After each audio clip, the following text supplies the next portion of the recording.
कि ये हमारा क्वेश्चन है। A machine has 32-bit architecture with one word long instructions.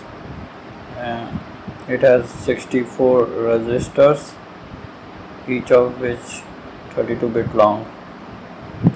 तो अभी इतना ही देखते हैं। इतना जो पार्ट है ये खाली जो इतना पार्ट है वो खाली हमारा क्या है, कंप्यूटर को डिस्क्राइब कर रहा है। क्या डिस्क्राइब कर रहा है? मशीन हैज़ 32-बिट आर्किटेक्चर। तो जो हमारा CPU है वो 32-बिट आर्किटेक्चर को सपोर्ट करता है। इसका मतलब ये है कि जो कंप्यूटर के अंदर जो रजिस्टर्स लगे होंगे, जो बस कनेक्ट कर रही है CPU को बाकी कंपोनेंट से, इनपुट आउटपुट डिवाइस से या मेमोरी से,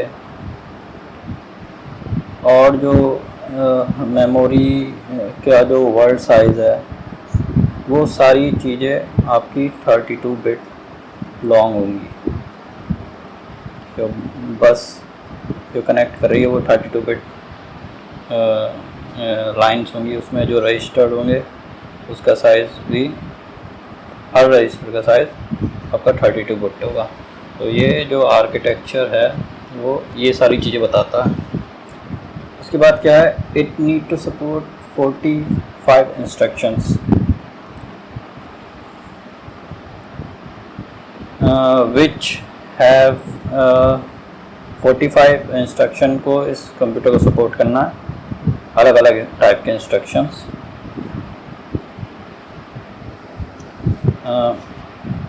Which have an immediate operand in addition to 2 register operands। तो हर रजिस्टर में क्या होगा, हर इंस्ट्रक्शंस में एक तो आपका इमीडिएट ऑपरेंड होगा, और क्या होगा, दो हमारे इन एडिशन 2 रजिस्टर ऑपरेंड, और 2 रजिस्टर ऑपरेंड होंगे।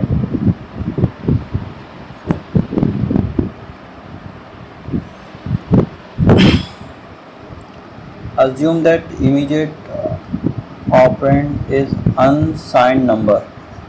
जो immediate operand है ये unsigned एक नंबर है। The maximum value of immediate operand is। तो जो इंस्ट्रक्शन का साइज़ है इस कंप्यूटर को जो सपोर्ट कर रहा है, इंस्ट्रक्शन, इसका जो साइज़ है वो आपका है 32-बिट लॉन्ग। इसमें लिखा है विद 1 वर्ड लॉन्ग रजिस्टर, और वर्ड हमारा जो है 32-बिट है, तो इंस्ट्रक्शन भी हमारा क्या है, 32-बिट लॉन्ग है। अब इन्हीं 32-बिट में से कुछ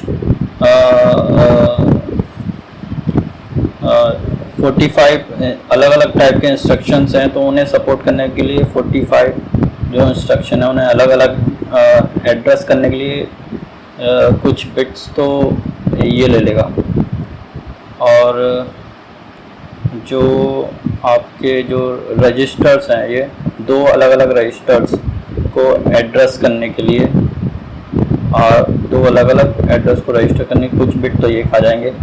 अब इन्हीं 32 बिट में से जो ये रिमेनिंग बिट बचेगी वही ये क्वेश्चन पूछ रहा है।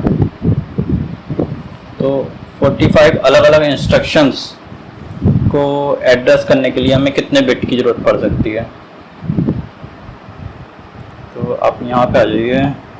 देखिए, अगर हम 2 बिट्स अगर यूज़ करें 45 इंस्ट्रक्शन को अलग अलग सपोर्ट करने के लिए, 2 बिट्स अगर रिज़र्व कर दें तो आपकी 0 1 1 0 1 1 2 बिट्स के कॉम्बिनेशन तो यहीं ख़त्म हो गया। तो ये 4 इंस्ट्रक्शन को ही सपोर्ट कर पाएगी। तो ऐसे ही अगर 3 करते हैं तो ये कितना 8 इंस्ट्रक्शन को सपोर्ट कर पाएगी।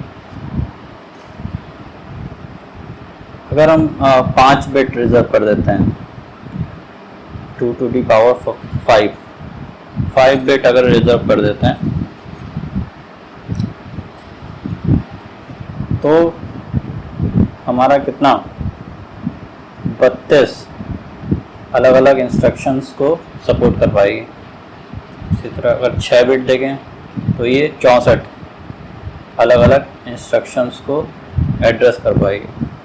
तो 6 बिट्स तो हमें क्या कहते हैं, इन 6 बिट्स तो हमें ये 45 इंस्ट्रक्शन को सपोर्ट करने के लिए चाहिए ही चाहिए। अब इन्हें जो CPU के रजिस्टर हैं उन्हें एड्रेस करना है। तो CPU के रजिस्टर्स इसने बताया था कितने हैं। It has 64 register each of 32 bit long.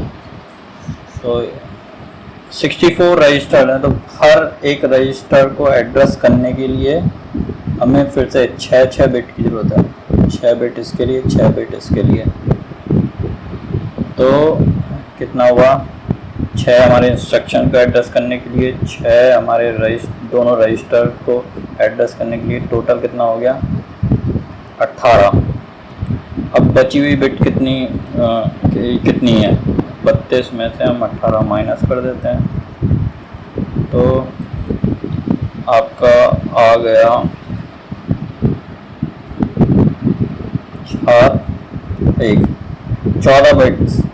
14 bits यहाँ पे हमारी बची। तो मैक्सिमम वैल्यू क्या होगी इसकी, मैक्सिमम वैल्यू किसी 14 बिट से हम मैक्सिमम वैल्यू क्या हो सकती है किसी नंबर की, वो होगी हमारी 2 की पावर 14। जो भी इसका रिज़ल्ट आएगा 2 की पावर 14, वही इसका आंसर है। तो मैक्सिमम वैल्यू ऑफ इमेजेंट ऑपरेंड होगी हमारी 2 की पावर 14। जो भी नंबर है इसका वो इसका आंसर होगा।